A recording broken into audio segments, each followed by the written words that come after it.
Stroke എന്ന് പറഞ്ഞാൽ കേട്ടിട്ടുണ്ടോ? സ്ട്രോക്ക് സ്റ്റോക്ക് മാർക്കറ്റ് അല്ല, സ്ട്രോക്ക്. അത് നമ്മളെ ഫുഡിന്റെ കാര്യത്തില്, അതായത് ഒരാള് മറ്റേ വെട്ടി വെതുക്കുന്നില്ലേ, അതിന്റെ കാര്യത്തിൽ തന്നെ ഫുഡ് കുറച്ചെങ്കിലും അസുഖം പോയി. സ്ട്രോക്ക് എന്ന് പറഞ്ഞാൽ എന്താണെന്നറിയോ? നമ്മുടെ നാട്ടുകാർക്ക് സ്ട്രോക്കിനെ കുറിച്ച് എന്തൊക്കെ അറിയാന്നുള്ള കാര്യം ഒന്ന് ചോദിച്ചു നോക്കിയാലോ. സ്ട്രോക്കിന്റെ ലക്ഷണങ്ങളെ പറ്റിയൊക്കെ ഒന്ന് ചോദിച്ചു നോക്കിയാലോ. പക്ഷാഘാതം എന്ന് പറഞ്ഞാൽ കേട്ടിട്ടുണ്ടോ? ഉണ്ടായി പെട്ടെന്ന് ഞാൻ ഒരു ഇത്ര മിനിറ്റിനുള്ളിൽ എത്തി, 45 മിനിറ്റിനുള്ളിൽ അടുത്തേക്ക് എത്തി. അതുകൊണ്ട് ഒരു ഇഞ്ചക്ഷൻ വെച്ചുകൊണ്ട് പെട്ടെന്ന് രക്ഷപ്പെട്ടു. പെട്ടെന്ന് വന്നു എന്ന് പറഞ്ഞു. പെട്ടെന്ന് തൊട്ടടുത്തിരിക്കുന്ന ഒരാൾക്ക് ഇങ്ങനെ പക്ഷാഘാതം വന്നിട്ടുണ്ടെങ്കിൽ അത് എങ്ങനെ ഐഡന്റിഫൈ ചെയ്യാൻ പറ്റും അറിയോ? എന്തൊക്കെ ലക്ഷണങ്ങളായിരിക്കും അവർ കാണിക്കുക? ലക്ഷണങ്ങളത് ചിലപ്പോൾ ഈ കോള് ചെറുങ്ങനെ ചെരിഞ്ഞു പോകുന്നുണ്ട്, പിന്നെ കൈയുടെ ബലശൽ കുറയുന്നുണ്ട്, കാലിൻ്റെത് അങ്ങനെ അങ്ങനെ.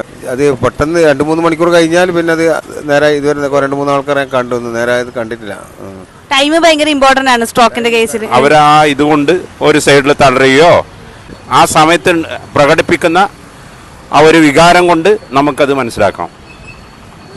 ഒരു പെട്ടെന്ന് പക്ഷപാതം വരുന്ന ഒരാൾക്ക് ചുണ്ട് ഇങ്ങനെ നല്ല ഇതായിട്ട് ഒരു സൈഡിലേക്ക് തിരിയുന്ന മാതിരി ബോധക്ഷയം പോലെയുള്ള ഒരു അവസ്ഥയിലേക്ക് പെട്ടെന്ന് ക്ഷീണായിട്ട് ഒരു വീഴുന്ന ഒരവസ്ഥ. അതിപ്പോ ശരിയാക്കലും ഉണ്ടായില്ല. അത് അധികം വരുന്ന വയസ്സന്മാർക്കല്ലേ, നമ്മളെ പോലത്തെ ചെറുപ്പക്കാർക്കൊന്നും ഉണ്ടായില്ല.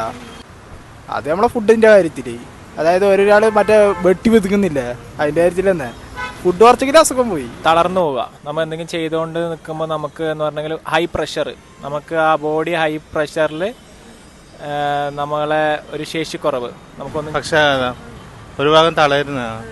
അയാളെ വായി സംസാരത്തിൽ ഒരു വ്യത്യാസം ഉണ്ടാവും, പിന്നെ കൈകാലങ്ങളിൽ തളരുന്ന പോലെ ഉണ്ടാവും. ഇപ്പൊ അങ്ങനെ വന്നിട്ടുണ്ടെങ്കിൽ നിങ്ങൾ എന്താ നെക്സ്റ്റ് സ്റ്റെപ്പ് ചെയ്യാം? ഏറ്റവും പെട്ടെന്ന് അടുത്തുള്ള ഹോസ്പിറ്റലിൽ എത്തിക്കും അവരെ. പക്ഷാഘാതം അറിയും, ഷോക്കാവുന്നതിനാകുമ്പോൾ പക്ഷാഘാതം.